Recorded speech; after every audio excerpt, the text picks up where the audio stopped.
Maraming salamat po sa pagtangkilik ng ating video. Hinihikayat ko po kayong mag-like and subscribe para ma-update kayo sa susunod na nakabanata. Tara at umpisahan na natin. Kung simpleng nilalapastangan siya ni Rose at pinagtatawanan mag-isa ngayon lang, wala na sana siyang sinabi. Si Gerald ay pare-parehas ding matandang mapagparaya kay Gerald. Gayunpaman, hindi niya ito pinapayagan na insultuin si Bien ng ganito. Ang kabaitan na ipinakita ng kanyang ikalimang tiyuhin sa kanyang sariling ina noon ay hindi isang bagay na maaring mabawi sa malamig na matigas na salapi. Ang gusto ni Gerald ay hustisya para kay Bie. Nagulat siya sa proseso ng paggawa nito, $1,200,000.00 ay na-swipe direkta mula sa kanyang bank card. Ngunit hindi ito mahalaga sa kanya. Pagkatapos ng lahat, $1,200,000.00 o $120,000.00 ay walang pagkakaiba kay Gerald ngayon. Bukod sa isang pagkakaiba sa bilang ng mga digit, wala tungkol sa kabuuan na iyon ay sapat na makabuluhan upang mabigo siya. Ngunit pinsan, ito ay masyadong mahal. Bilisan mo at kumuha ng refund. Sambit ni Bia habang tumatalon sa paligid ng balisa. Ano? Bakit mo siya hihilingin na gawin iyon? Kung nais niyang ipasok ang halagang iyon sa isang membership card para sa iyo, dapat mo lang siyang payagan na gawin ito. Hahaha. Lokong to. Ang paglalagay ng napakaraming pera sa isang bobo na card. Gusto kong makita kung ano ang gagawin niya nang may balanse. Nakatulala at gulat na gulat din si Rose, gusto pa rin niyang labanan laban kay Gerald. Ito ay dahil kung ilalagay ni Gerald ang lahat ng perang iyon sa membership card, kung gayon hindi na siya makakagawa ng iba pa bukod sa pagbili ng mga damit. Iyon ang makukuha mo mula sa tuoting ng iyong sariling sungay. Gayunpaman, inis pa rin siya at nabigo. Iyon, at sorpresa. Kailan naging yaman si Gerald? Bigla siyang nawala sa mood upang magpatuloy sa pamimili. Ganon din kay Marilyn. Kailangan niyang makipagtalo sa kanyang sarili ng paulit-ulit sa kanyang isip bago bumili ng isang solong damit na nagkakahalaga ng $12,000.00 para kay Gerald na palagi niyang minamaliit, upang mailagay ang $1,200.000 sa isang membership card nang walang kaunting pag-aatubili. Lumabas si Marilyn ng shop na may pagkaaswang na ekspresyon. Sa parehong sandali, lumabas si Gia mula sa katabing tindahan. Nang makita niya ang malungkot na hitsura ni Marilyn, hindi niya maiwasang mapangiti at itanong, Hoy, ano ang problema sa ating munting si Marilyn? Naging maasim ba ang iyong kalooban mula sa lahat ng pamimili? Huminga ng malalim si Marilyn bago niya sinabi, Gia, naniniwala ka ba sa kapalaran? Ah! Anong uri ng kapalaran ang sinasabi mo? Kung saan ang isang napakahirap na tao ay naghahampas ng ginto sa magdamag at siya ay naging pambihirang yaman. Nag-aalalang sagot ni Marilyn. Ano ang eksaktong nangyari? Ako. Napatakbo ko lang si Gerald. Nakita mo si Gerald? Biglang naramdaman ng sobrang kaba si Gia. Oh? Gerald? Gia, baka hindi mo alam ito, ngunit si Gerald tila medyo naiiba siya kumpara sa kung paano siya dati. Noon, siya ang pinakamahirap na estudyante sa aming klase. Noon, siya ang punching bag ng lahat. Dati binubuli ko din siya, pero alam mo kung gaano siya yaman ngayon. Alam mo ba tungkol dito? Hindi na siya ang tagapayat nung siya ay nasa high school pa siya. Tumingin si Gia sa paligid at tiningnan ang kanyang paligid ngunit walang nakitang mga palatandaan ni Gerald.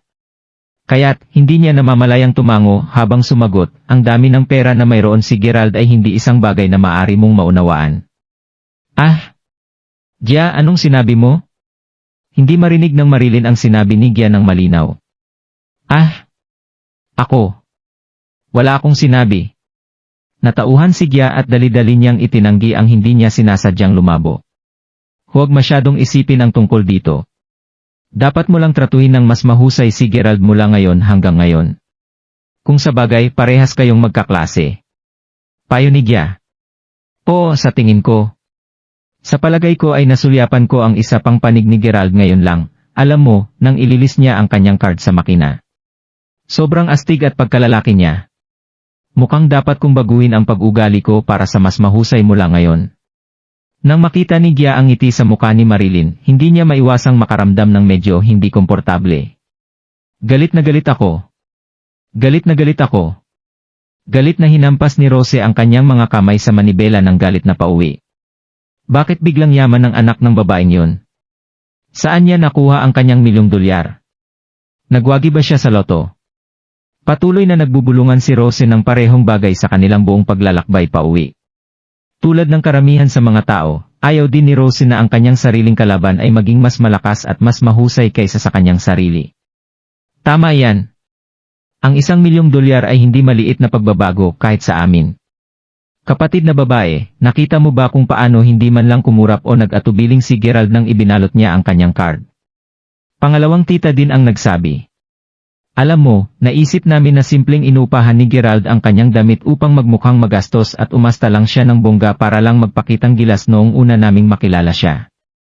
Ngunit mukhang ang lahat ng nangyari sa bar kagabi ay talagang totoo. Nagsalita ang nakababatang pinsan ni Gerald. Anong ibig mong sabihin? Ano ang nangyari sa bar kagabi? Sinasabi mo ba na ang damit na isinusuot ni Gerald ay nagkakahalaga rin? Hindi makapaniwalang tanong ni Rose. Impossible. Ito ay ganap na imposible. Alam na natin ang tungkol sa kanyang ama, ang katayuan ni Dylan Crawford mula pa noon. Tulad ng impyerno, ang kanilang pamilya ay mayaman. Ang pinakamalamang na paliwanag ay nanalo si Gerald sa loto. Dapat na hinipan niya ngayon ang lahat ng cash na ito. Sabi ni Rose. Tila na parang ang $1,000,000 na ginastos ni Gerald ay talagang nag-iwan ng malaking epekto sa kanila.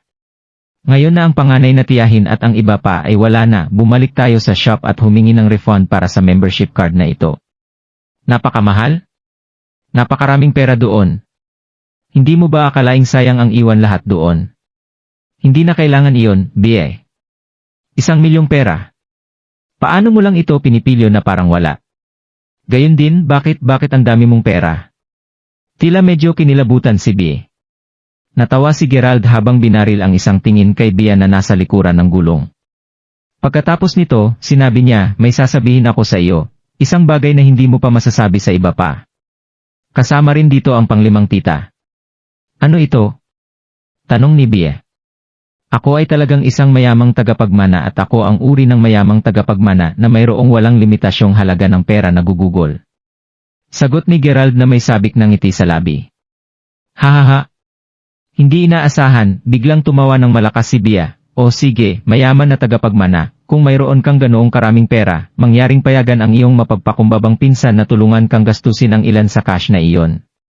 Halatang inakala ni Bia na hinihilalang ni Gerald ang kanyang paa. Ubo. Ubo. Maaari kang pumili upang maniwala sa akin o hindi. Sagot ni Gerald matapos malinis ang lalamunan. Nga pala, anong regalo ang pinaplano mong ibigay kay Lola para sa kanyang kaarawan bukas? Tanong ni Bia. Hindi ko rin alam kung ano ang ibibigay sa kanya. Isa sa isip ko bukas. Ang kapaligiran sa mansyon ng pamilya Yaleman ay lubos na buhay. Ikaw 8 taong kaarawan nila di Yaleman ngayon. Kung ikukumpara sa mga nakaraang taon, ang kanyang 28 kaarawan na kainan ay mas napasidhi at mas maraming buhay na buhay. Hindi lamang lahat ng mga miyembro ng pamilya Yaleman ay naroroon, maraming mga kilalang panauhin na naimbitahan din dito upang ipagdiwang ang kaarawan nila di Yaleman. Ang bawat isa at bawat regalo mula sa mga kilalang panauhin ay dapat na maitala sa papel ng malinaw at muling suriin.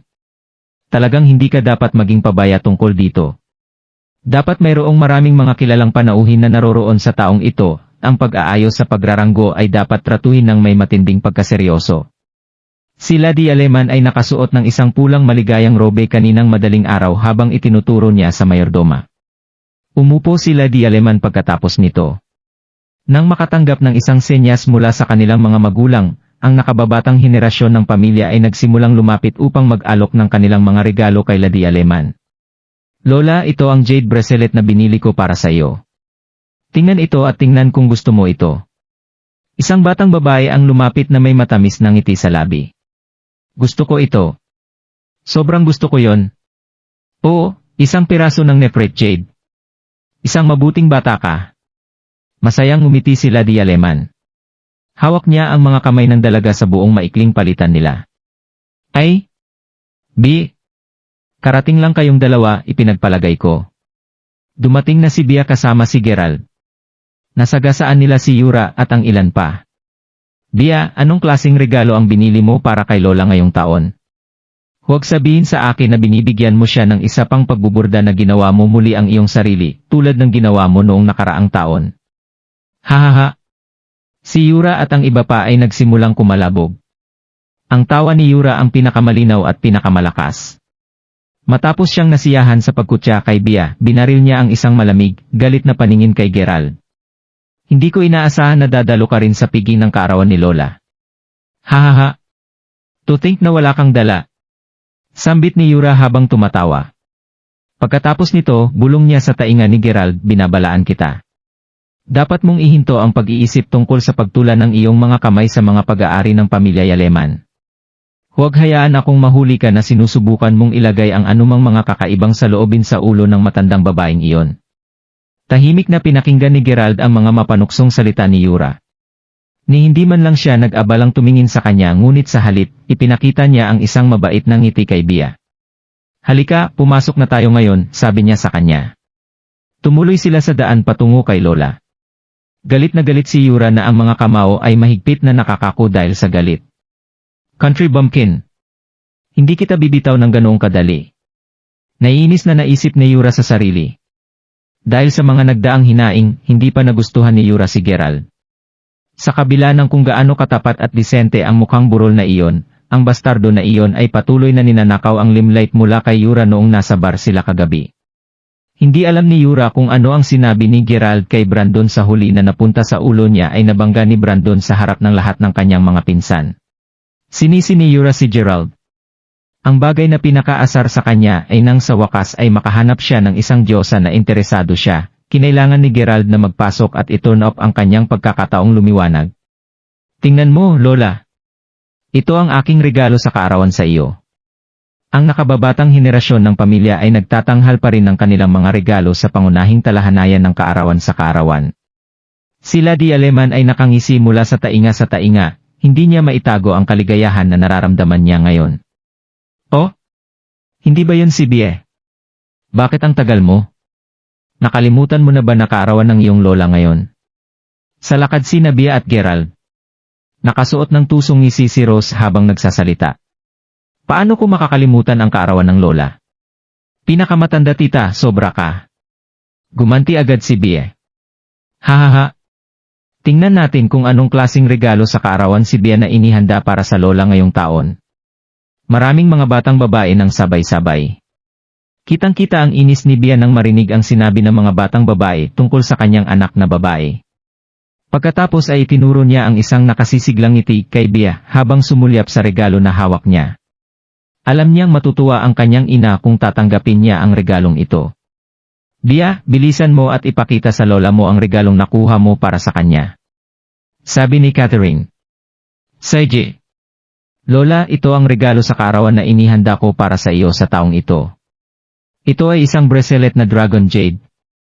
Sambit ni Bea habang binubuksan niya ng mabuti ang kahon. Dragon Jade Bracelet. Saglit na natigilan sila di Aleman. Bumaba ang tingin niya sa regalo at napagtanto, tulad nga ng sinabi niya, isang Dragon Jade Bracelet. Sa katunayan, bumili na si Gerald ng isang bracelet ng Dragon Jade para kay Bea bago ito at nagkakahalaga ito ng $15,000. Siyempre, hindi tulad nila di Aleman na hindi kayang bayaran ang isang maliit na regalo. Ngunit alam niya na hindi maganda ang ginagawa ng pamilya ni Bea sa nakaraang ilang taon. Ito ay bahagi ng dahilan kung bakit hindi nila kayang ibigay sa kanya ang anumang disenteng mga regalo noon. Gayunpaman, ang katotohanang handa si Bea na bigyan siya ng isang bracelet na Dragon Jade na nagkakahalaga ng higit sa $15,000 na natural na nagpatunay sa kabanalan ng Bea sa kanya. Sige. Medyo maganda? Nakangiting sabi nila di Aleman. Ang bracelet ng Dragon Jade ay ganap na nagwagi sa puso nila di Aleman, at ang kanyang reaksyon ay ganap na naiiba mula sa ipinakita sa kanya ng Nefrit Jade bracelet mula kanina pa. Agad na naging asim ang ekspresyon ng pangalawang tiya at pinsan ni Gerald. Bea, nabalitaan ko na nagtatrabaho ka bilang isang intern sa proyekto ng pangkat ng grupo sa loob ng ilang buwan ngayon. Bumuntong hininga, lahat kayo ay lumaki sa isang iglap. Kung gumanap ka ng maayos, tuturuan ka ni Lola ng paraan ng kalakal, at baka kung gayon, mapamunuan mo ang isang mas malaking kagawaran ng mag-isa. Sabi ni Lady Aleman. Salamat, Lola. Tuwang-tuwa si Bea nang marinig ang sinabi ng Lola. Natuwa si Catherine na marinig din ang mga salitang iyon. Lola, paano ka makakasiguro na ito ay isang tunay na bracelet ng Dragon Jade? Pagkatapos ng lahat, maraming mga knock-off sa merkado, pang-inis ni Yura habang papalapit sa kanila. Bahagyang nagbago ang ekspresyon ng mukha ni Bea. Ganon din ang nangyari kay Catherine, na sa wakas ay nagpa siyang manindigan para sa kanyang anak na babae. Yura, ano ang pinagsasabi mo? Hayaan mo akong sabihin sa iyo. Ang bracelet na ito ay isang bagay na ibinigay sa akin ng aking ina, at ngayon ay ipinasa kay Bea. Imposibleng maging knock-off ito. Nagsasabi ng totoo si Catherine. Talagang napasok niya ang lahat sa oras na ito. Lola, natutunan ko ang ilang mga pangunahing diskarte sa pagkakakilanlan noong nag-aaral ako sa ibang bansa. Bakit hindi mo ako payagan na tingnan ito? Sabi ni Yura. Ang mga salita ni Yura ay nag-aalinlangan sa puso ni Lady Aleman, na mabilis na nahalata sa kanyang mukha. Kung sa bagay, kilalang-kilala niya ang manugang, si Catherine. Kung talagang ito ay isang napakahalagang item, bakit handa si Catherine na ibigay ito sa kanya bilang regalo sa kaarawan? Inabot ni Lady Aleman ang Dragon Jade bracelet kay Yura. Oh, tao! Walang duda tungkol dito. Pick! Umiling si Yura na may isang sulyap lamang sa pulseras. Hindi mo alam kung ano ang sinasabi mo tungkol kay Yura. Ano ang alam mo? Nag-aalalang sagot ni Catherine. Hahaha. Panglimang tita, bakit parang nababahala ka? Saige. Pipikit ako. Kung sasabihin mong tunay ito, ituturing lamang namin ito tulad ng tulad. Nagpatuloy siyang ibigay ang bracelet ng Jade kay Catherine. Gayunpaman, bago ito makuha ng mahirap na si Catherine, sinasadya niya ang pinakawalan. Clank! Sa isang malutong na tunog, ang brasel ng Jade ay nabasag sa 1,000,000 piraso sa malamig na matitigas na lupa. Ang aking Jade bracelet. Ang Jade bracelet ay nabasag sa 1,000,000 piraso. Nanlaki ang mga mata ni Catherine mula sa pagkabigla. Natulala din si Bea sa nagawa lang ni Yura. Ang Jade bracelet na ito ang pinakamahalagang kayamanan sa kanilang pamilya. Ibinigay ng kanyang lola ang bracelet na ito ng Jade sa kanyang ina bago ito ipinamana kay Bea. Ang dahilan kung bakit handa si Catherine na bitawan ang pulseras bilang isang regalo para kay Lady Aleman ay medyo simple. Ang kanyang asawa ay kasalukuyang nakahiga sa kama sa isang halaman at wala ng pag-asa para sa kanya. Inaasahan niya na ang kanyang anak na babae ay maaaring patunayan ang kanyang sarili at makakuha ng pagkilala mula sa pamilyang Aleman balang araw sa hinaharap. Hanggat natutuwa at nasiyahan si Lady Aleman, makakasulong si Bea. Kung hindi man, kung pinayagan si Rose na magkaroon ng buong kontrol sa kumpanya sa hinaharap, kung gayon ang lahat ng pag-asa ay talagang mawawala para kay Bea at sa kanyang pamilya. Ngunit ngayon, ang huling baluarte ng pag-asa na ito ay nawasak sa malamig na matitigas na lupa. Malinaw na nagawa ito ni Yura. Ibalik mo sa akin ang aking braso na Jade. Gusto kong bayaran mo ako para sa aking Jade bracelet. Ang mga mata ni Catherine ay pula at nabulag ng galit habang siya ay sumugod at sinunggaban ng malakas si Yura sa kwelyo. Ang lahat sa piging ng kaarawan ay tumigil sa kanilang ginagawa at nakatingin sa pinagmulan ng kaguluhan. Itigil mo yan. Alam mo pa ba kung paano kumilos ang sarili mo? Galit na sigaw ni Lady Aleman sa kanilang dalawa. Siya ay isang babae na nagmamalasakit sa kanyang hitsura sa publiko pagkatapos ng lahat. Ma? Sinadya itong gawin ni Yura. Sinadya niyang basagin ang aking bracelet ng Dragon Jade. Reklamo ni Catherine sa isang nababagabag na tono. Ay! Ito ay isang malaswang pulseras lamang. Malamang, maaari itong maging isang peking. Kaya paano kung ito ay isang tunay na bracelet ng Dragon Jade? Hindi ka ba masyadong matanda upang makipag-away sa sarili mong junior? Wala ka bang kahihiyan? Ang pangalawang tiyahin ay nagsalita. Kaarawan ng ina ngayon narito, sinusubukan mong magsimula ng away. Gaano ka mapigil? Hindi mo ba kayang ugaliin ang sarili mo? O sige, tama na. Wala lang ito kundi isang Jade bracelet. Wala na tayong magagawa ngayon dahil nasira na ito. Masyado na akong matanda na magsuot ng ganoong bagay pa rin. Ang sinabi ni Rose ay hindi eksaktong mali. Kailangan mo bang ilabas ang iyong galit kay Yura ng ganito? Kaswal na sinabi ni Lady Aleman. Nanlalabo ang paningin ni Catherine mula sa luha na bumubuhos sa kanyang mga mata. Napansin ni Gerald kung gaano kampi ang kanyang lola, kahit na malinaw na mali si Yura dito. Nabili din niya ang isang katulad na bracelet ng Dragon Jed dati, kaya't alam niya na ang pulseras ni Catherine ay hindi lamang isang katok. Ang dahilan kung bakit ginawa ni Yura ang ginawa niya ay sa takot na makuha ni Bea ang pagmamahal at pagmamahal ng kanyang lola. Hindi nagtagal bago ang lahat ay inilipat ang kanilang pansin kay Gerald. Gerald, nakikita kong wala ka sa iyo. Dumating ka ba talaga ng walang dala sa piging? Tanong ni Rose na may malamig na ekspresyon sa mukha. Tama yan. Sa buong pamilyang Yaleman, si Rose ang pinakakinamuhian ng pamilya ng kanyang ikalimang lalaki na sinundan ng kanyang ikaapat na bayaw. Gayunpaman, ang isang bagong tao ay sumikat sa tuktok ng kanyang listahan na pinakakinamumuhian at ang taong iyon ay walang iba kundi si Gerald. Ito ay sa ilaw ng lahat ng nangyari kahapon. Humph! Kapatid na babae, baka tama ka. Hulaan ko siya ay masyadong nasira upang kahit kayang magbigay ng isang regalo para sa Lady Aleman sa puntong ito. Haha! Pangalawang tita din ang nagsabi. Noon napansin ng Lady Aleman na walang laman ang mga kamay ni Gerald. Kaya, nakaramdam siya ng kaunting pagkabalisa sa kanyang puso. Kalimutan mo na. Hindi ko na rin kailangan ang regalo niya. Walang pakialam na sagot ni Lady Aleman. Nanatiling tahimik si Gerald at wala naman siyang sinabi.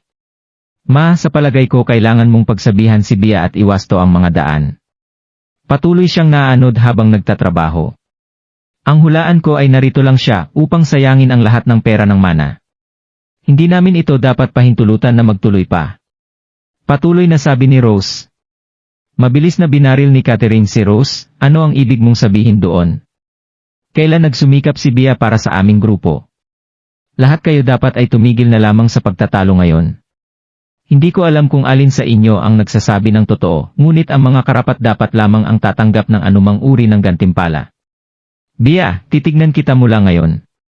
Kung nabigo kang matugunan ang aking mga inaasahan, huwag sisihin ang lola para sa pagiging walang puso pagdating ng araw, binalaan sila di Aleman. Hahaha. Lola, hindi mo kailangang mag-alala tungkol sa akin. Kung sinabi ng aking panganay na tiyahin na nagsasabi siya ng totoo, gayon nga. Hindi maganda ang pakiramdam ko, kaya babalik muna ako. Mag-enjoy ka agad sa piging. Sagot ni Bea na pula na mumulang mga mata. Tumayo si Bea at umalis ka agad pagkatapos sabihin iyon. B. Hinabol ni Catherine ang kanyang anak na babae. Nakasimangot si Gerald. Tila na hindi ito ang unang pagkakataon na si Rose at ang kanyang anak na target ni Yura si Bea, ang kanyang ina. Nag-aalala sa kalagayan ni Bea, si Gerald ay nakatag din kasama ni Catherine sa likuran. Kita mo, nanay? Kung si Bea ay maaaring kumilos ng ganito sa harap mo, hindi ganon kahirap isipin kung paano siya madalas kumilos sa harap ko sa lugar ng trabaho. Sabi ni Rose. Humph! Maaari siyang umalis kung nais niya. Wala sa paningin, wala sa isip. Malamig na tugon ni Lady Aleman. Pagkatapos ay tumalikod siya upang tingnan ang pinangyarihan ng piging. Ano ang nangyayari? Maraming mga kilalang panauhin sa aking kaarawan sa kaarawan noong nakaraang taon sa oras na ito. Saan napunta ang lahat sa taong ito? Biglang napagtanto ni Lady Aleman na may mali. Sumagot si Yuma, parang kakaiba. Bakit kakaunti ang mga bisita dito ngayon? Ibig kong sabihin, hindi ko ba sila personal na inimbitahan dito sa piging? Sa mukha ni Lady Aleman ay isang maasim na ekspresyon. Suminya siya para sa kanyang mayordoma na si Sheldon na sumulong. Tinanong niya siya tungkol sa mababang rate ng turnout para sa mga panauhing espesyal na inanyayahan nila sa kaganapan. Sumagot si Sheldon, Lady Aleman, humihingi ako ng tawad ngunit wala rin akong ideya kung bakit ito nangyayari. Marami sa mga kilalang panauhin at kasosyo na inimbitahan namin ang biglang tumawag upang sabihin na may nangyari at hindi na nila ito makakarating dito. Pasimpleng hiniling nila sa akin na batiin ka sa kanilang ngalan. Sa ngayon, mayroong higit sa 30 mga chairman ng iba't ibang mga kumpanya na nagring sa amin upang ipaalam sa amin ang tungkol sa kanilang hindi pagdalo. Ano? Galit na sumabog si Lady Aleman, humph. Naiintindihan ko na ngayon. Dapat ay pinlano nila ito ng sama-sama. Mukhang talagang bumabagsak ang aming pamilya ngayon. Kung ito ay ilang dekada na ang nakakalipas, ang lugar na ito ay maipapasok sa labi kahit kailan nag-host ang pamilya Yaleman ng isang kaganapan. Ngunit ngayon, ang mga tao ay hindi kahit na nag-aalala na dumalo sa kaganapan, kahit na pagkatapos na personal na kaming nagpadala sa kanila ng isang paanyaya. Si Yuma at ang natitira ay nanatiling tahimik. Yuma, nakuha mo na ba ang proyekto na hiningi kong ibid mo? O bumalik kaming walang dala? Tanong nila Dialeman. Ang aming paglilipat ng puhunan ay isang pangunahing problema sa ngayon. Nanay, ginagawa ko na ito ng mas mabilis hanggat maaari. Makakakuha ako ng isang solusyon para sa issue ng supply chain bago magtapos bukas. Pagkatapos nito, susubukan kong makuha ang aming mga kamay sa isang kapaki-pakinabang na proyekto, sagot ni Yuma. Mahal na Diyos, ang aming tahanan ay wala ng pakiramdam ng isang maayos na tahanan at ang parehong nangyayari sa aming madugong negosyo. Talaga bang mahuhulog tayo sa likod ng Long at Quarrington na pamilya tulad nito? Napanglaw na sabi nila Dialeman. Bigla. Ang mayordoma ay biglang sumugod sa mansyon mula sa pangunahing pasukan. Ma'am. Ma'am. Ano ang nangyayari, Sheldon? Tanong nila Dialeman. Ikaw dapat kang magmadali at lumabas upang tingnan. May isang komboy sa labas na may mga regalo para sa iyo. Sambit ni Sheldon at mukhang kabado siya. Ha? Nagulat sila Dialeman. Si Sheldon ay hindi kailanman magiging reaksyon sa isang labis na paraan kung sila ay ordinaryong regalo mula sa ordinaryong panauhin. Kaya, sino ang maaring ito? Saglit na natigilan sila Dialeman. Kaya't bumangon siya mula sa kinaupuan niya at sinundan si Sheldon palabas ng bahay. Si Yuma, Rose, at ang iba ay sumunod din sa likuran nila dahil sa pag-usisa. Nang tuluyan na silang makalabas sa mansyon, nakita nila ang higit sa 100 Rolls-Royce Phantoms sa labas ng pintuan. Ang mga sasakyang ito ay nagkakahalaga ng hindi bababa sa $3 milyong sa isang pop. Isang pangkat ng mga tanod na nakasuot ng itim ang nakatayo sa pila. Ang bawat isa sa kanila ay may hawak na isang kahon ng regalo sa kanilang mga kamay. Gino. Ang Crawford mula sa pamilya Crawford ay nagpapadala ng mga regalong ito sa iyo, La Dialeman. Ang pamilya Crawford ay bumabati sa iyo ng isang napakasayang kaarawan. Sa wakas ay nagsalita ang pinuno ng mga tanod. Sila Dialeman at ang iba pa ay natigilan at nawalan ng salita. Ang isang pagtatanghal ng mga regalo ay hindi maaring makakuha ng anumang fancier kaysa dito. Pagkalipas ng segundo, binuksan ng unang tanod ang regalo box sa kanyang mga kamay.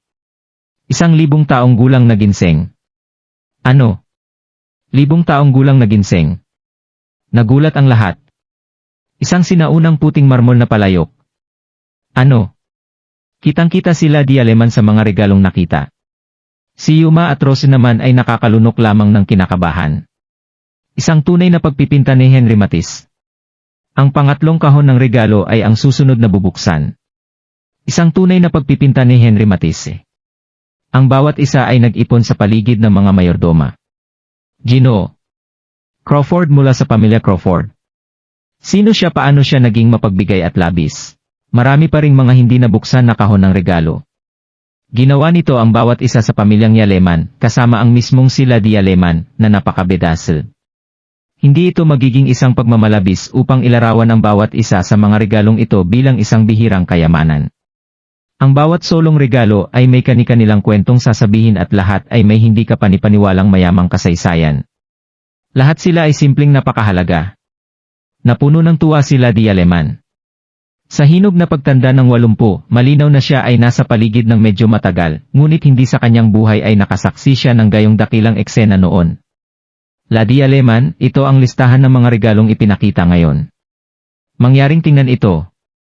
Ang binata na namumuno sa tropa ng mga mayordomo ay nagbigay ng isang listahan kay La Dialeman sa isang magalang na pamamaraan. Hindi kailangan iyon. Hindi ko na kailangan tingnan pa ito. Mangyaring pasalamatan si Crawford para sa lahat ng regalong ito. Gayunpaman, dapat mong sabihin sa kanya na ang mga regalong ito ay talagang napakamahal.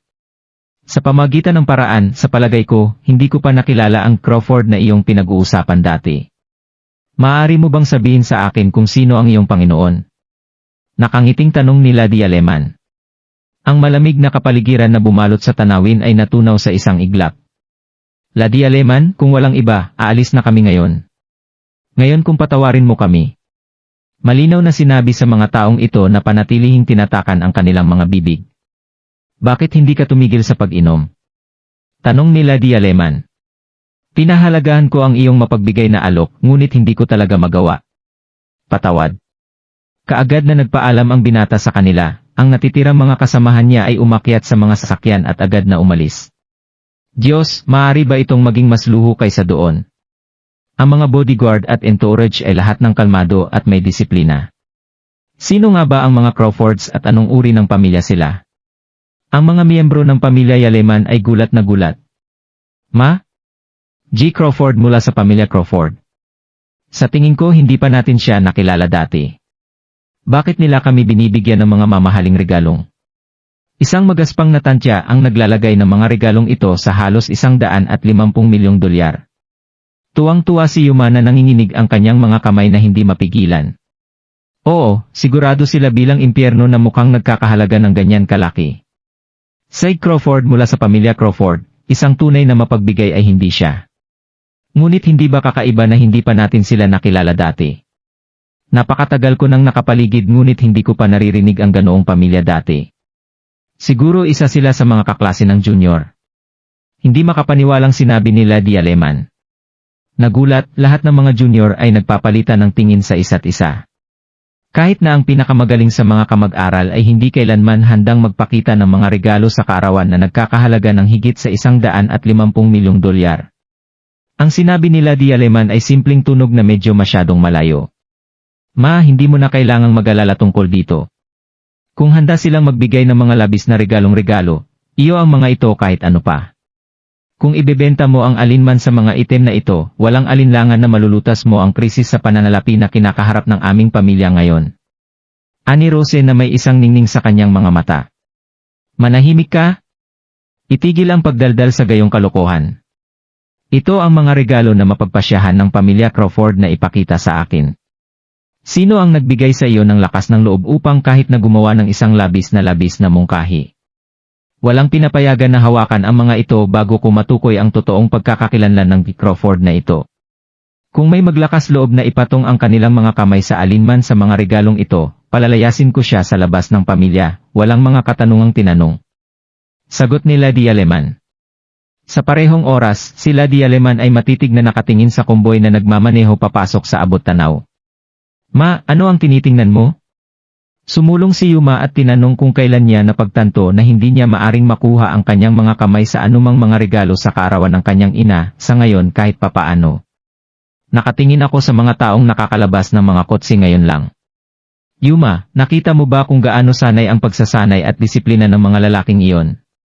Hindi sila ang mga subordinates ng iyong mayamang pamilya na mayaman, sigurado iyon. Siguro nagtatrabaho sila para sa isa sa mga nangungunang pamilya sa paligid dito. Sa madaling salita, kailangan nating malaman ang pagkakakilanlan ng Crawford na ito sa lalong madaling panahon upang makipag-ugnay sa kanya at hilingin sa kanya na tulungan kaming makalusot sa pagsubok na ito. Sinabi ni Lady Yaleman sa foresight. Naiintindihan mo, ina? May iba pang posibilidad. Ang pangalawang tiyahin ay biglang sumigaw. Ano kaya yan? Marahil ay si Crawford ay kinagiliwan at interesado sa isa sa mga kabataang babae sa pamilyang Yaleman. Marahil ay binibigyan niya tayo ng lahat ng mga regalong ito ngayon bilang nanguna sa kanyang panukala sa kasal sa hinaharap. Ang pangalawang tiyahin ay nakangiti. Kabilang sa lahat sa kanila, si Isabel, ang anak na babae ng pangalawang tiyahin ay ang pinakamagandang batang babae na may pinakamagaling na ugali. Sinusubukan lamang niyang sabihin sa iba pa na ang mayaman na si Crawford ay malamang na interesado sa kanyang sariling anak na babae. Hahaha. Napakaisip mo talaga. Naging malungkot si Rosie kaagad nang marinig ito. Kung sa bagay, ang kanyang anak, si Yura ay dapat na magiging tagapagmana ng pamilya. Aba, kung hindi niya nilalabas ang lahat ng bullcrap na ito upang subukan lamang at makakuha ng mabuting biyaya kasama si Lady Yaleman. Maaari silang magtulungan bilang isang koponan kapag ang sitwasyon ay tumawag para dito. Sa huli, ito ay mga pansariling interes na naghari higit sa lahat. Sa gayon, hindi may iwasan na magkaiba ang kanilang mga layunin. Ngunit may katuturan din ang sinabi niya. Ang isang batang Panginoon mula sa isang nangungunang pamilya ay hindi magiging mahirap sa paggawa ng mga bagay at hindi rin nila gagawin ang kanilang hangarin na idirekta at malinis din. Mayroong isang tunay na posibilidad na si Crawford ay talagang nahulog para sa isa sa mga batang babae mula sa pamilyang Yaleman. Isabel, nagsimula ka lang magtrabaho kasama ang kumpanya kamakailan pagkatapos mag-aral sa ibang bansa sa loob ng maraming taon. Naniniwala akong nakilala mo ang maraming tao at nakilahok sa maraming iba't ibang mga kaganapan at okasyon o. Naalala mo bang nakasalamuha mo ang anumang napakalakas at mabigat na mga batang Panginoon? Tanong nila Dialeman. Kung sa bagay, perpektong nalalaman niya kung gaano siya kaakit-akit kay Isabel. Si Bia ay kapantay ng kanyang kagandahan ngunit bihira siyang napakita sa mga mas malalaking kaganapan at sa labas ng mundo kumpara kay Isabel. Saglit na iniisip ni Isabel ang kanyang karanasan bago siya sumagot, sa palagay ko, Lola. Kaya, kung iyon ang kaso, pagkatapos ay bibilangin namin ito bilang isang pagpapala para sa pamilyang Yaleman. Isabel, kung may nais man o kailangan sa hinaharap, huwag mag-atubiling hingin ito kay Lola. Sinabi nila Dialeman. Salamat, Lola. Excited na sagot ni Isabel. Ang mga salitang ito ay inilarawan ang posibilidad na masecure ng Isabel ang isang mataas na posisyon para sa kanyang sarili sa kumpanya. Hawak ni Lola ang kamay ni Isabel nang bumalik sila sa mansyon. Sa oras na ito biglang nakatanggap ng tawag sa telepono si Yuma. Anong sinabi mo? Maaari mo ulit-ulitin ang iyong sarili. Nagbago agad ang ekspresyon ng mukha ni Yuma. Matapos ang pagbitay, tila ang lahat ng kulay ay pinatuyo mula sa mukha ni Yuma kaagad. Ma? Si Yuma ay medyo naguluhan at nasa estado siya ng lubos na pagkakatulala sa paglapit niya kay Lady Yaleman. Ano ang mali? May nangyari sa kumpanya. Anong nangyari? Agad na nagbago ang ekspresyon ng mukha ni Lady Yaleman. Kinakabahan si Yuma at sinabing, sa nagdaang 2 araw, ang supply chain ng kumpanya ay nasa ilalim ng pilay, kaya sinunod ko ang aking karaniwang pamamaraan ng pag-apply ng utang sa bangko. Tumawag lang ang aking sakop na sabihin na may mali sa utang. Tinanggihan na lang ng bangko ang aming aplikasyon sa pagpapautang. Ano? Talagang hindi inaasahan nila Dialeman na magiging mabilis ang mga bagay sa timog. Ano ang ginamit mo bilang kolateral? Tanong nila Dialeman.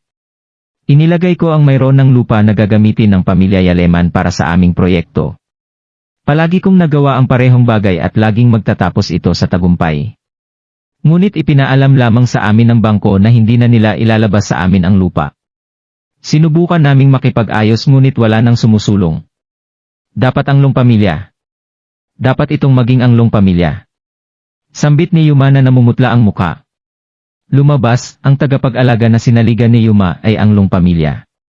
Upang maging eksakto, ito ay isa sa mas matandang miyembro ng pamilya na personal na lumapit sa kanya upang pag-usapan ang tungkol sa utang. Siya ay ganap na hindi namamalayan sa katotohanan na siya ay lumakad mismo sa isang bitag na kanilang itatakda para lamang sa kanya. Interesado din sila sa piraso ng lupa na iyon. Ang napagtanto ni Yuma ay dumating tungkol sa isang huli masyadong huli. Galit na galit sila Dialeman kaya hinampas niya ng masama si Yuma sa mukha niya. Ang pamilya ay palaging isang matagal ng karibal ng pamilyang Yaleman. Gayunpaman, nabulag si Yuma ng kanyang pagnanasa sa pera, na handa niyang ligawan ang peligro na makipagtulungan sa kanyang mga kaaway. Isinasaalang-alang kung gaano kalakas at maimpluwensyahan ang pamilya, na gawang manipulahin nila ang pagpipilian ng bangko gamit ang isang iglap lamang ng kanilang daliri. Ikaw, sinusubukan mo ba akong asarin hanggat makakaya mo? Sambit nila Dialeman habang ikinakaway ang paglalakad sa kanyang kamay. Ma, ano po ang gagawin natin ngayon? Nasa kalahati na kami ng aming proyekto ngayon. Sinusubukan ba ng pamilya na samantalahin ang lahat ng aming mga paghahanda? Tanong ni Yuma na may pagkahina. Sampaw? Ikaw walang silbi maliit na bagay. Huwag mo akong tanungin yan. Galit na galit sila Dialeman kaya't hindi siya nag-atubiling sampalin si Yuma sa pangalawang pagkakataon. Galit na galit siya na nawala ang lahat ng singaw upang magpatuloy sa pagdiriwang ng kanyang kaarawan. Fuming mula sa tainga, sumugod siya sa gusali. Bia, okay ka lang ba? Umiiyak si Bia habang tumatakbo pa uwi. Sinundan siya ni Gerald sa likuran. Dumiretso si Bia sa silid ng ikalimang tiyuhin. Hawak niya ang kamay niya habang humihikbi palayo. Tay, wala akong silbi. Ni hindi ako makapagsalita at may pagtanggol si nanay kapag inaatake siya ng lahat. Ako ay isang pagkabigo. Humihingi ako ng paumanhin na nabigo akong tuparin ang iyong inaasahan. Sabi ni Bia habang umiiyak. Ibinigay sa akin ni nanay ang kanyang paborito at pinakamahalagang pulseras na may hangad na ibigay ito kay Lola bilang regalo sa kaarawan, upang masiyahan siya at mapasaya siya. Ginawa niya ito sa pag-asa na magsusumikap ako sa kumpanya. Ngunit binasag ni Yura ang pulseras. Sinadya niya itong gawin, alam kong ginawa niya. Ang bawat isa ay nakakita sa kanilang sariling dalawang mga mata kung ano ang ginawa niya. Ngunit tatay, pinihit ni Lola ang kabilang pisngi at inakusahan si ina ng labis na reaksyon. Sinabi niya na ito ay hindi higit sa isang jade bracelet lamang. Itay, maaring sa paningin ni Lola, wala nang may hahalin tulad kay Yura. Seryosong nagdamdam si Bia ngayon. Karaniwan, tiisin lang niya ito kapag ang iba ay pinagtawanan siya o ang kanyang ina. Gayunpaman, sa oras na ito, mayroong isang lantarang pagpapakita ng kawalan ng katarungan. Hindi na nakatiis, tumakbo na siya pauwi-pauwi. Hindi mo ba alam kung gaanong galit sa iyo si Rose, o ako at nanay? Araw-araw, susubukan niyang hanapin ang lahat ng uri ng mga kadahilanan upang ipadala kami sa pagpapatapon mula sa pamilya. Ayos. Hindi na ako babalik sa pamilya Yaleman mula ngayon. Sabi ni Bie. Isinubsob niya ang kanyang ulo sa kama ng kanyang ama at nagpatuloy sa paghikbi. Mahinahon lang ni Gerald ang balikat ng balikat nito habang pinagsisikapan nito na aliwin siya. Bagaman mabait at mapagparaya si Bia na babae, mayroon din siyang sariling pagpapahalaga sa sarili. Walang sinuman sa lupa ang makakatiis ng walang katapusang siklo ng diskriminasyon at pananakot. Walang ibang nakaintindi sa nararamdaman ngayon ni Bia bukod kay Gerald mismo. Pinag-uusapan kung saan, kung ang pamilya ni Bia ay hindi tumulong sa kanyang ina noon, hindi sila mapunta sa napakasamang estado.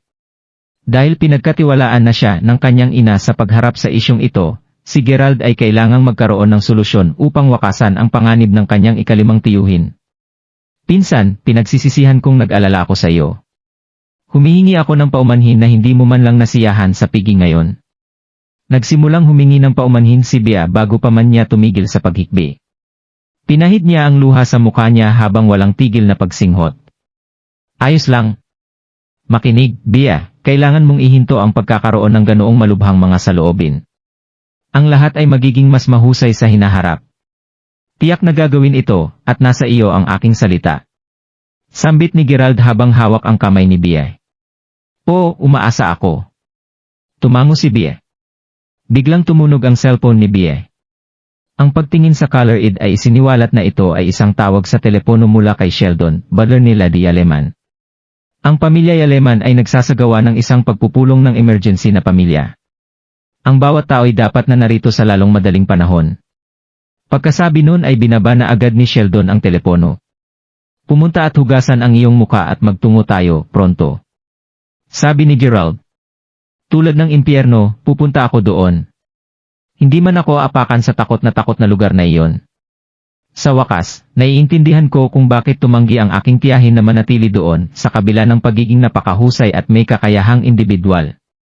Seryoso, maaga o huli, mamamatay ako mula sa lahat ng pagpapahirap na pinagdaanan nila ako. Galit na sagot ni Bie. Paano mo nasabi iyan? Dapat isipin mo rin ang tungkol sa iyong ina. Sigurado ako na ang iyong panganay na tiyahin ay magpapatuloy na gumawa ng lahat ng mga masasamang salita tungkol sa kanya. Dapat pumunta ka kahit papaano. Nakangiting sagot ni Gerald. Saglit na iniisip ito ni Bia bago siya tumango ng bahagya.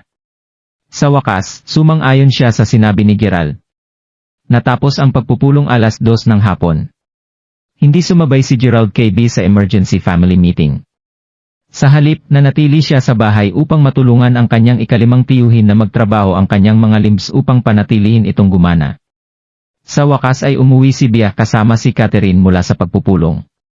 Narinig ni Gerald ang malakas na pagmumura ni Catherine sa sandaling bumalik sila. Rose, sumusumpa ako sa Diyos, ito ay magiging laban hanggang kamatayan. Walang katapusan dito hanggat hindi dumadaloy ang dugo. Gaano ka mangahas na buliin ang isang tulad nito? Pupunta ako para sa iyo. Nagmura si Catherine. Panglimang tita, ano ang mali? Tanong ni Gerald. Hindi sumagot si Catherine sa tanong niya. Namumula ang kanyang mga mata at pumatak ang luha sa mga ito habang naglalakad papasok sa bahay. Si Bia ay nasa halatang masamang kalagayan din. Gayunpaman, sa halip na baliwalain siya, tumugon siya kay Gerald. Pinsan, may isang kakilakilabot na nangyari sa pamilyang Yaleman. Ang lahat ay isang kumpletong gulo ngayon. May nangyari? Ipinagpatuloy ni Bia na ipaliwanag kay Gerald kung ano ang nangyari sa pamilyang Yaleman. Upang mailagay ito ng maikli, ang pamilyang Yaleman, na nasa ilalim na ng mga dumps ay sinaksak sa likuran ng Long pamilya, muli. Itinakda ng Long pamilya ang kanilang mga crosier sa pangunahing mapagkukunan ng kita ng pamilyang Yaleman, na kung saan ay ang pinakamalaking natitirang proyekto sa pag-unlad na mayroon sila. Ito ay sa kabila ng katotohanang ang pananalapi ng pamilya Yaleman ay mahusay na nakabalangkas upang makapaghiganti sila. Gayunpaman, kapwa sila may kontrol sa napakalaking industriya na lalong nagpalakas ng kanilang walang katapusang pangangailangan para sa higit na kapital. Lalo na ito para sa uri ng negosyo na direktang kasangkot ang kanilang pamilya. Ito ang agarang linya ng buhay ng pamilya Yaleman, kung wala sila ay titigil sila sa pag-iral. Ang nasabing napakalaking proyekto ay natanggal sa kanilang mga kamay. Ito ay natural para sa kanila na madama ang sakit sa unang pagkakataon. Nang pinapag-aral nila di Yaleman si Rose para sa kanyang mga pagkakamali, sinisi niya ang iba sa ibang tao. Upang mas eksakto, pinilit niya si B na kumuha ng isang bagong proyekto para sa kumpanya. Napasimangot sila di Yaleman kaya sinabi niya sa sinumang hindi aktibo at hindi handang mag-chip upang mawala mula sa pamilya. Diretso niyang itinuro ang daliri niya kina ikalimang tiyahin ni Bia at Gerald. Ito ay natural na asar na pareho silang dalawa. Hahaha. Iyan lang ba? Kung gayon dapat ito ay isang napakadaling trabaho. Ani Gerald na may isang mapang-aswang ngiti sa labi matapos pakinggan si Bia. Pinsan, ang pamilya Yaleman ay nasa kumpletong gulo ngayon kaya huwag ka nang magbiro sa akin. Diyos! Pareho talaga kaming nabigo ng nanay ko ngayon. Malinaw na lahat ito ng kasalanan ng aking panganay na tiyuhin. Siya ang gumawa sa amin sa gulo na ito kaya bakit nila pa ako sinisisi? Nagsimulang magreklamo si Bia. Bakit ako magbibiro sa iyo?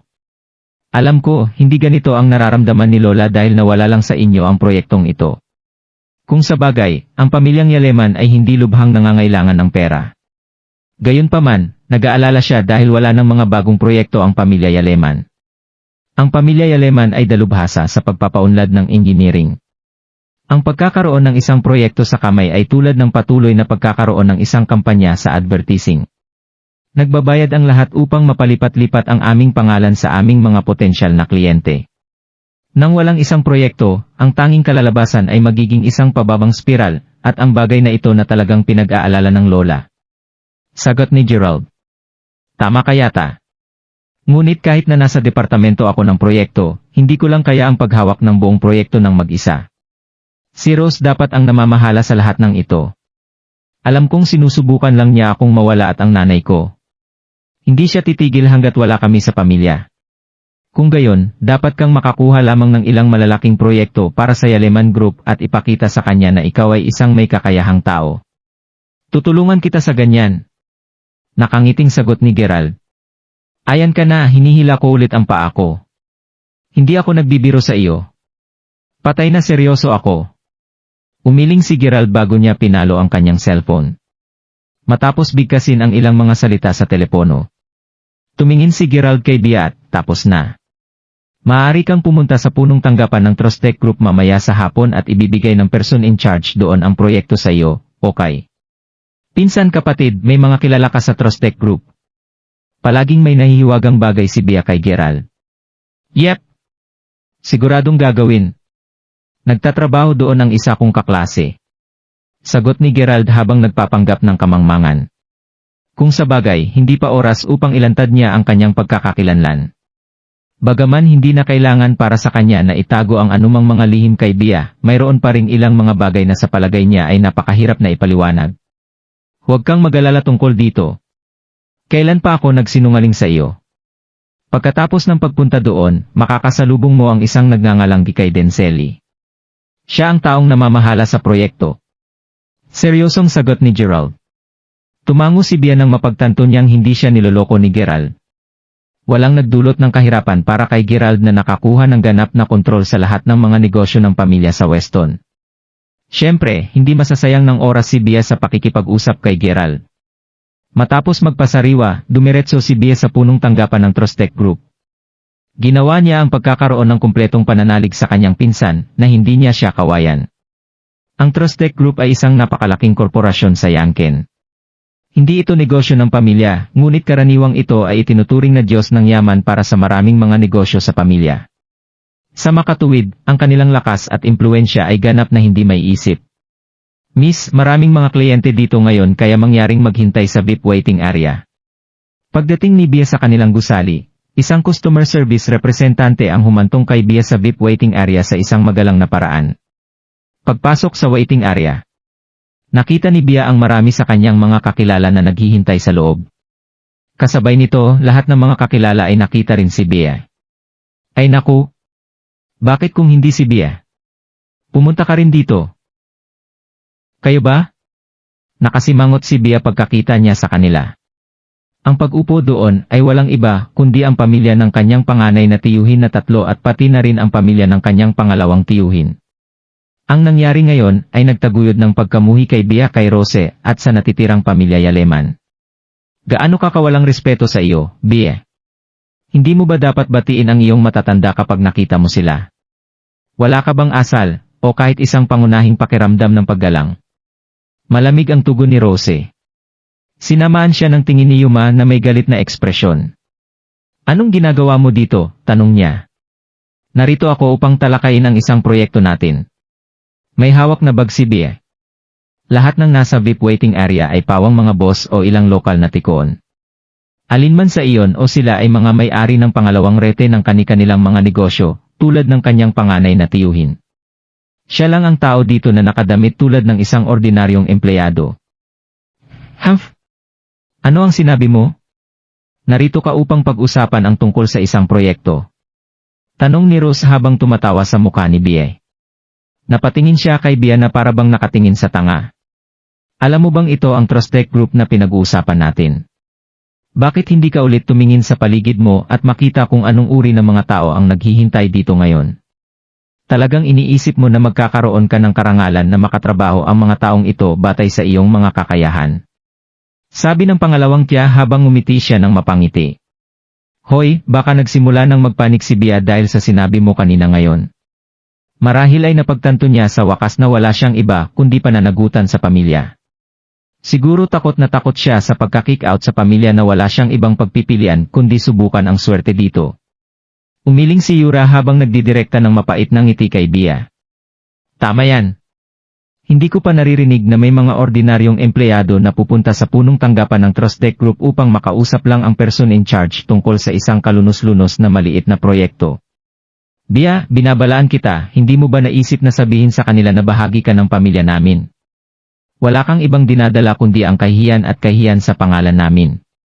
Mapanghamak na sabi ni Isabel. Galit na galit si B, ngunit hindi niya ito pinansin. Naupo siya sa sulok ng VIP waiting area. Alam mo kung ano, kalimutan mo na. Huwag na lang nating pansinin ang batang kalokohang iyon. Yura, hindi mo ba sinabi na ang iyong kamag-aral mula sa country ay nagtatrabaho din dito?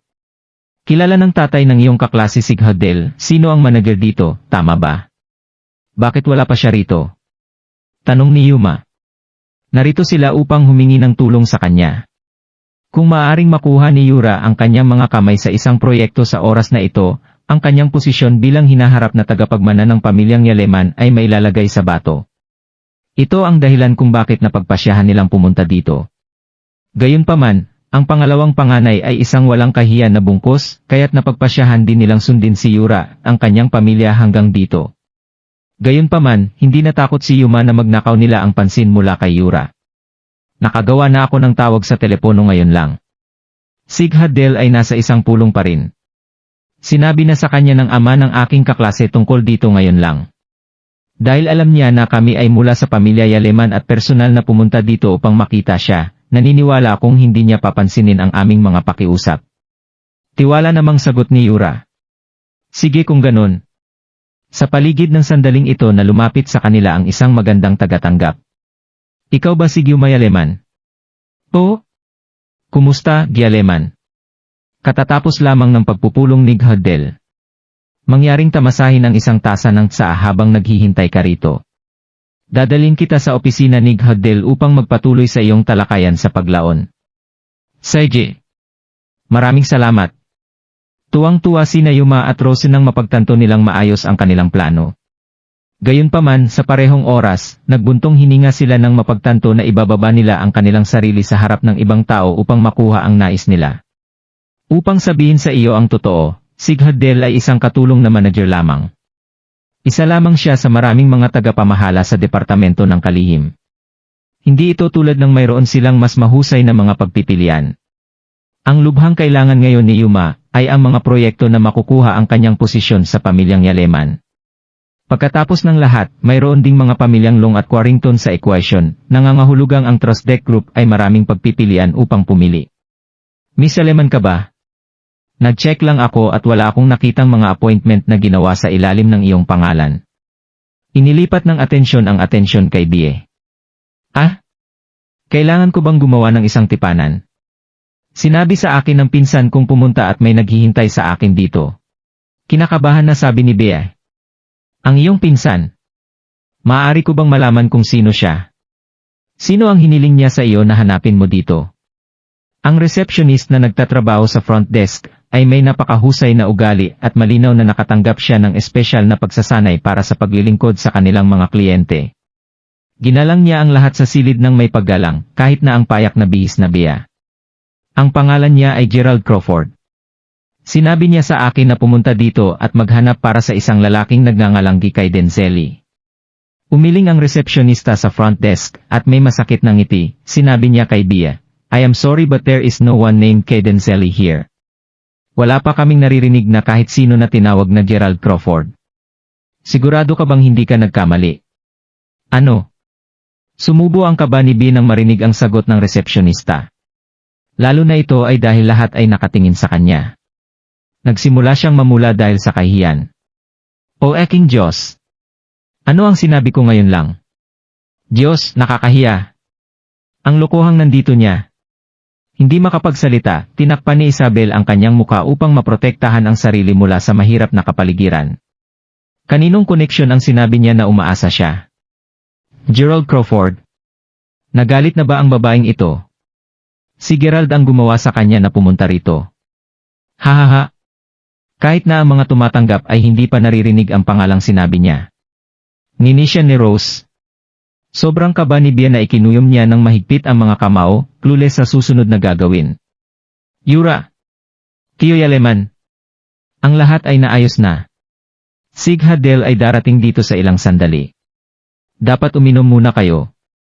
Nagpakita ang isang binata na may maliwanag na ngiti sa labi. Halatang walang iba siya kundi ang kaklase ni Yura. Miss Lacroix, ano ang mali? Ang kaklase ni Yura ay sumulyap sa front desk, sa pagkakataong ito na may higit na kalahating pusong ngiti. Tumugon ang resepsyonista sa front desk, sinabi ni Miss Yaleman na narito siya sa rekomendasyon ng kanyang pinsan. Naghahanap daw siya ng tumawag kay Denzelli. Tobias, hindi mo pa naririnig na may tumawag kay Denzelli na nagtatrabaho dito, hindi ba? Hindi, sa palagay ko hindi ko pa naririnig ang pangalan na iyon dati. Sagot ni Tobias habang umiling. Pagkuha ng isang mas nangingibabaw na postura, sinabi niya kay Bea, makinig, nais mo bang muling suriin ang pinsan mo upang tanungin kung nasa tamang kumpanya ka? Ang lahat sa silid ay nagsimulang tumawa kaagad nang marinig niyang sinabi niya iyon. Nakakahiya. Diyos, ito ay nakakahiya. Galit na sabi ni Yuma. Ang tanga mo. Bofon ka? Sinungaling lang sayo si Gerald. Sigurado kang makapal ang balat, hindi ba? Kung naririnig ni Haddel ang tungkol sa bagay na ito, walang alinlangan na tratuhin niya ang aming pamilya bilang isang grupo ng mga payaso. Sinasabi ko kay Lady Yaleman ang tungkol sa mga kilos mo sa pag-uwi natin mamaya. Ani Rose habang sinusundot ang daliri sa bungo ni Bea. Bakit hindi mo tingnan ang karakter at pagkatao ng lokong iyon?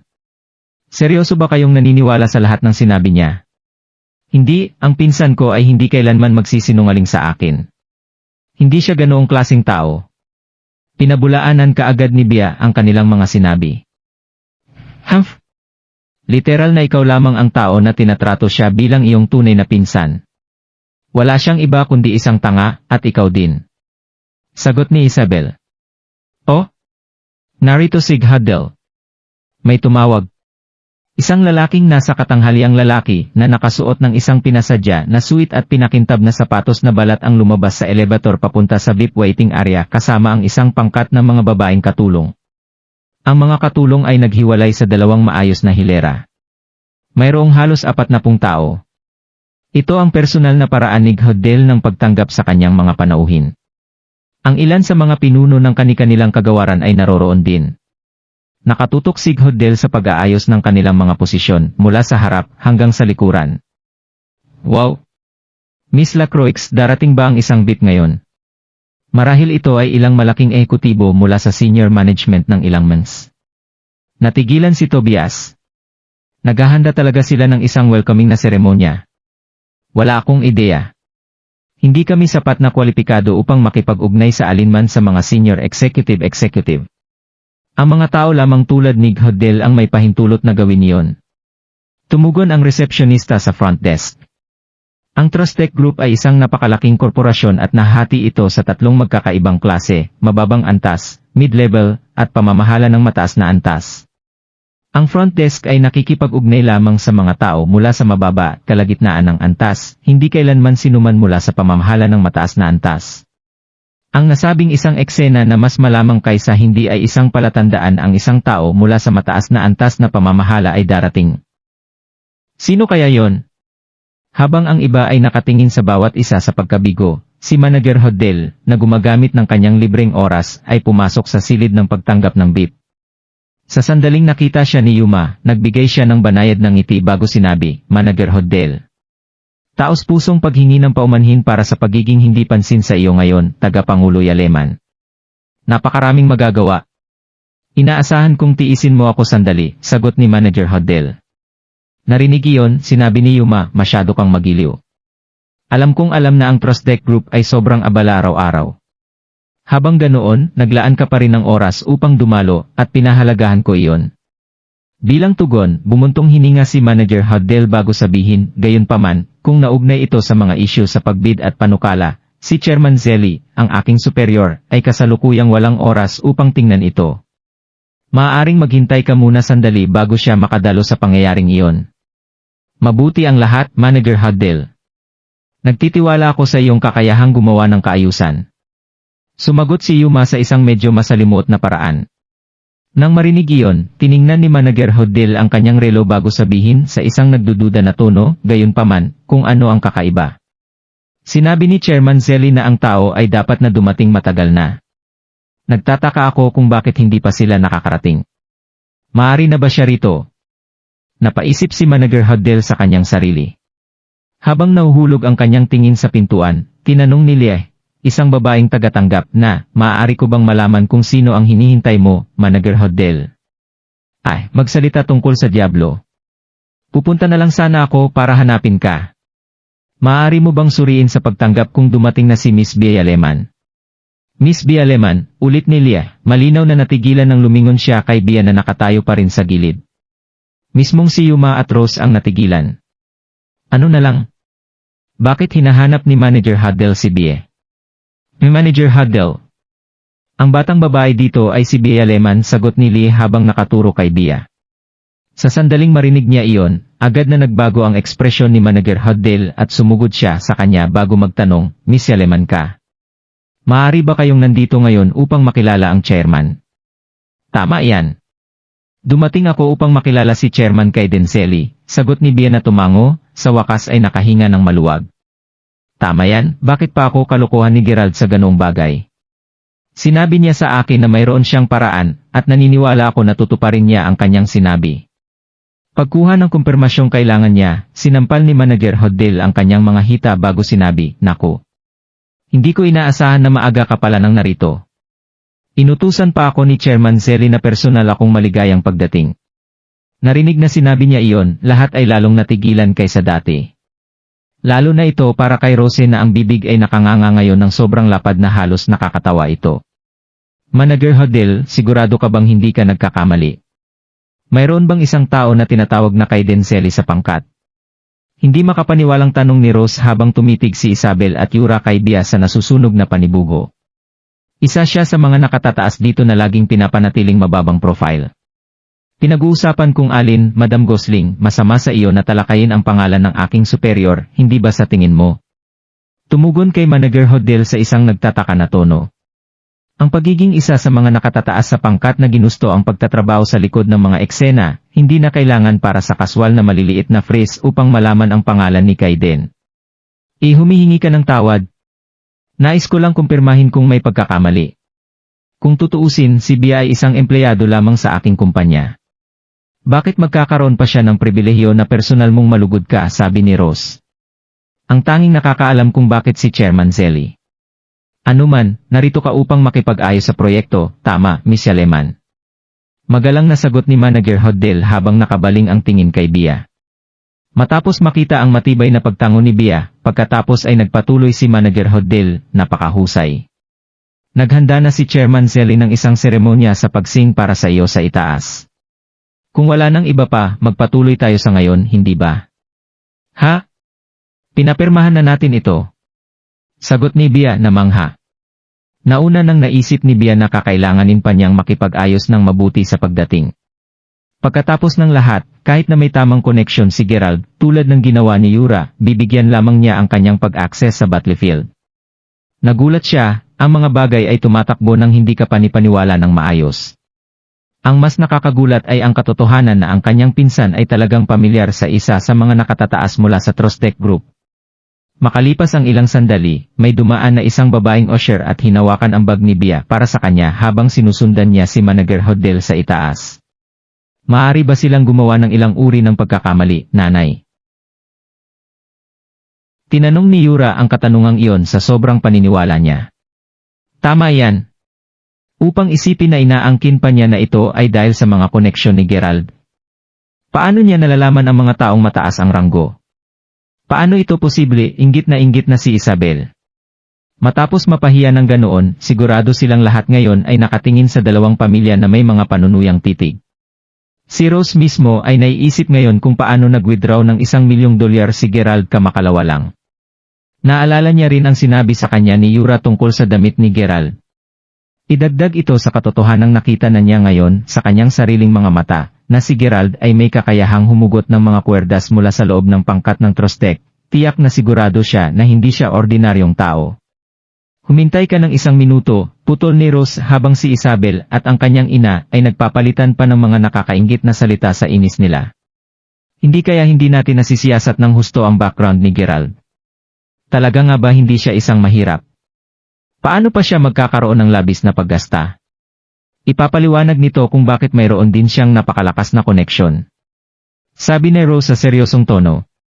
Nang marinig iyon, natahimik ang lahat. Kung sa bagay, walang gustong maniwala dito. Gayunpaman, nag-aatubili tulad nila maliwanag ang katotohanan. Ako, tumanggi akong maniwala dyan. Hindi talaga posible.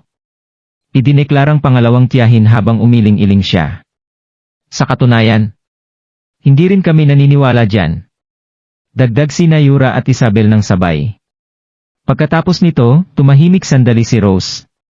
Dahil siya ay sanay na sa pagiging madulas, ang kanyang kakayahang itago ang kanyang emosyon ay napakahusay na walang mahulaan kung ano ang iniisip niya sa kanyang panandaliang pagpausi.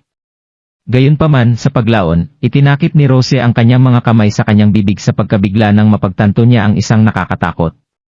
Nang makita ang kanyang reaksyon, maging sina Yuma at Yura ay nakaramdam ng takot. Meina. Ano ang nangyayari? Tanong agad ni Yura. Hindi na kailangang maging sobrang gusot, hipag.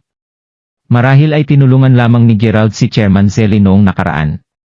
Kung totoong nangyari iyon, maaari nang bayaran ng chairman ang pabor kay Gerald. Ang posibilidad na iyon ay hindi sa labas ng tanong, tama ba, mungkahi ni pangalawang tiyahin. Narinig iyon, kumibot ang mga talukap ng mata ni Rose habang umiling bago sinabi, nakalimutan mo na ba ang kasalukuyang natanggap na Lady Aleman ngayon? Ang nagkakahalaga ng $150 milyong. Ibig mong sabihin ang kasalukuyan na ibinigay ng mahiwagang G. Crawford.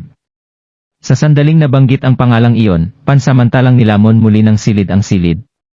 Tama yan. Si Crawford ay tiyak na mula sa pamilya Crawford at si Gerald ay may apelido na rin. Pwede eh. Maaring si Gerald talaga ang Crawford. Kung gayon ang lahat ay mas may katuturan ngayon.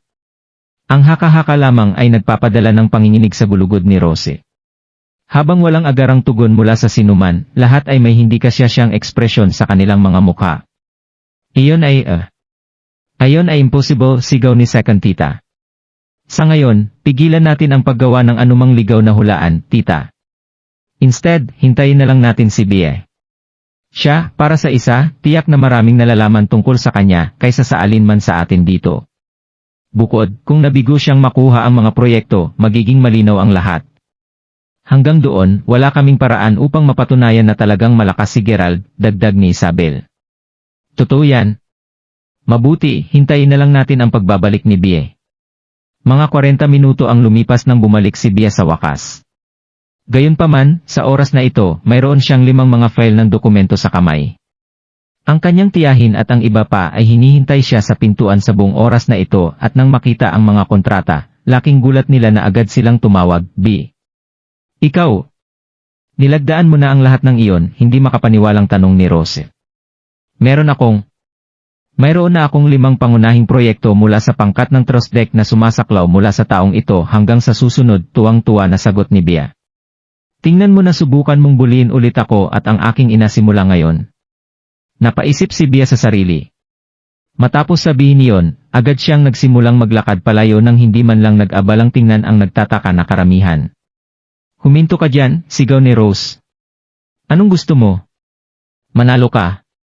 Huwag isiping maaari mong kumilos lahat ng smoke dahil lamang sa nakakuha ka ng ilang mga proyekto. Ano man, nais kong magtanong tungkol kay Gerald. Paano siya may napakaraming malakas na koneksyon? At paano sa lupa na nagawa niyang makilala si Chairman Selly sa una? Kung nagustuhan mo ang mga ganitong video, huwag mong kalimutan mag-like and subscribe. Panoorin mo na rin ang mga naunang kabanata para lalong maubos ang oras mo.